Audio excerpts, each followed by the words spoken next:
Excuse-moi de mon retard, là, j'étais au téléphone avec ma fille, puis on parlait de ma petite fille Zoé, puis j'ai pas vu le temps passer.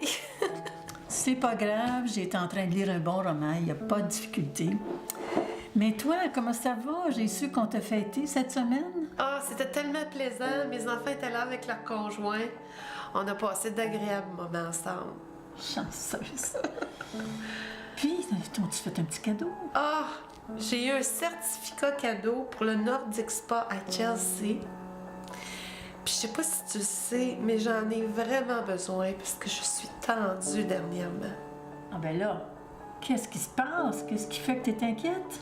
Ben écoute, Thérèse, on vieillit, hein?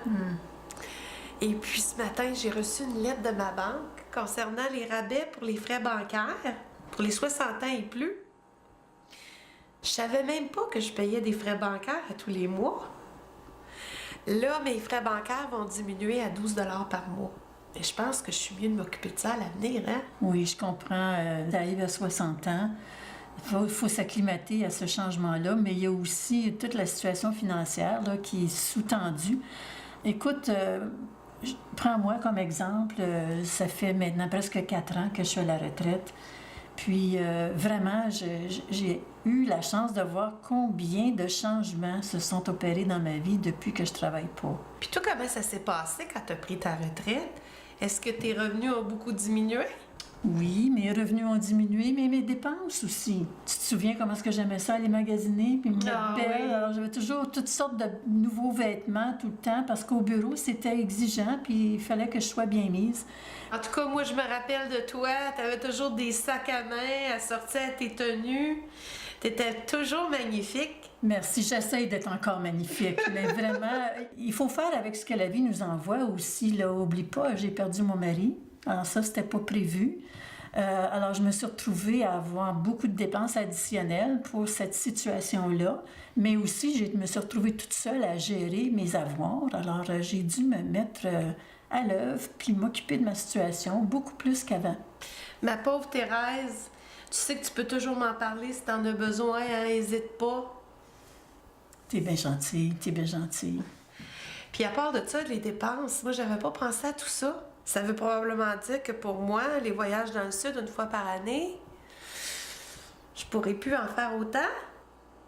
Puis en plus, j'ai des factures à rembourser, j'ai ma carte de crédit.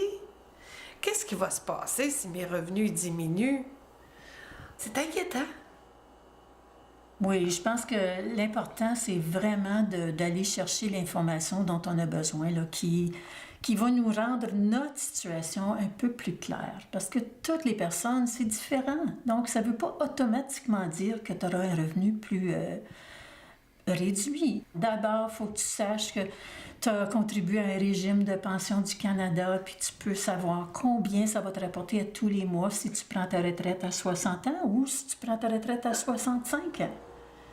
En tout cas, j'ai pas encore pris ma décision à savoir si je pars vraiment à la retraite à 65 ans.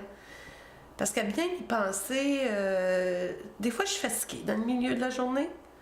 J'aimerais ça, passer plus de temps avec ma petite fille Zoé. Qu'est-ce que tu penses, toi? Je pourrais-tu prendre ma retraite dans 2 ans? Je peux pas dire non, puis je peux pas dire oui. C'est fait sur mesure, ces choses-là. Mais pendant qu'on est sur le sujet, là, ça me fait penser, est-ce que tu as eu des nouvelles d'Annette, toi? Oui, elle m'a appelée, puis elle a déclaré faillite. Mais je comprends pas comment qu'une chose comme ça a pu y arriver. Vous en aviez parlé toutes les deux ensemble. En tout cas, moi, je trouve ça tout un drame. Puis j'espère que ça m'arrivera pas quelque chose comme ça, parce que je suis complètement malade. Oui, elle m'en avait parlé, Annette. C'est sûr qu'il y a eu beaucoup de changements dans sa vie, puis c'est allé très, très vite. Ses enfants sont partis vers la Colombie-Britannique. Elle s'est retrouvée avec toutes les factures de la maison. Puis en plus des difficultés au niveau de sa santé. Oui, je sais que c'est important de gérer les choses, hein. Et puis nous, avec toutes les années d'expérience qu'on a à ce niveau-là, c'est presque inné.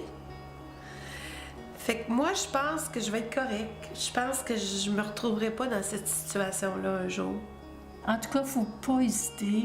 Si on a besoin d'aide, l'aide est là. C'est une nouvelle vie qui nous attend, puis il faut voir venir un peu. Alors moi, j'ai eu les conseils d'une personne là, qui fait ça dans la vie, là, donner des conseils sur le plan financier. Puis c'est quelque chose qui m'a aidé à vraiment prendre un recul, puis imaginer un peu mon avenir. Et puis elle m'a inspirée, elle m'a dit vraiment, là, la vie, c'est beaucoup plus qu'une question d'argent. Puis elle a complètement raison. Oui.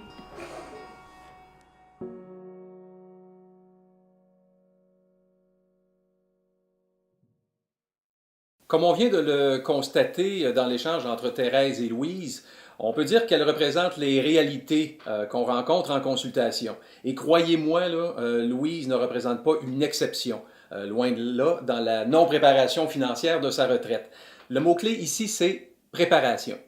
Alors, l'approche qu'on prendrait en consultation au Centre d'éducation financière EBO, à ce point-ci, est la même qu'on prendrait avec toutes les personnes qui viendraient d'ailleurs nous consulter. On commencerait donc par faire son bilan financier et son portrait budgétaire actuel. Mais on ferait aussi la liste des choses qu'elle aimerait faire au cours de sa retraite, soit une liste de projets et d'objectifs. De là, on ferait deux choses. On ferait un exercice de planification budgétaire sur 1 an afin de pouvoir répondre à une question clé, c'est-à-dire, est-ce assez d'argent pour pouvoir avoir la retraite que je veux? Bon, ma réponse en passant, c'est pas mal toujours la même, c'est-à-dire, ça dépend. Donc, ça dépend du choix de dépenses qu'on fait, mais ça dépend aussi du style de vie qu'on est prêt à adopter pour réaliser nos projets de retraite. Les petits d'ailleurs comme les grands. Ensuite, tout ce qui nous reste à faire, c'est de gérer son budget et ses finances de façon à réaliser son plan de retraite, quitte à l'ajuster d'ailleurs en cours de route. La beauté de la chose ici, c'est qu'avec une ressource comme le Centre EBO, on demeure disponible pour accompagner une personne comme Thérèse aussi longtemps qu'elle le juge nécessaire. Sur ce, pour en savoir un peu plus sur la question et y trouver des outils ainsi que des liens utiles, on vous invite à aller sur notre site web au centreebo.com. Mais une dernière chose, n'hésitez pas à nous contacter si vous avez besoin d'aide, parce que vous ne voulez pas, comme on vient de le voir, passer à côté de la retraite que vous méritez, puis aussi parce que la vie, c'est plus qu'une question d'argent.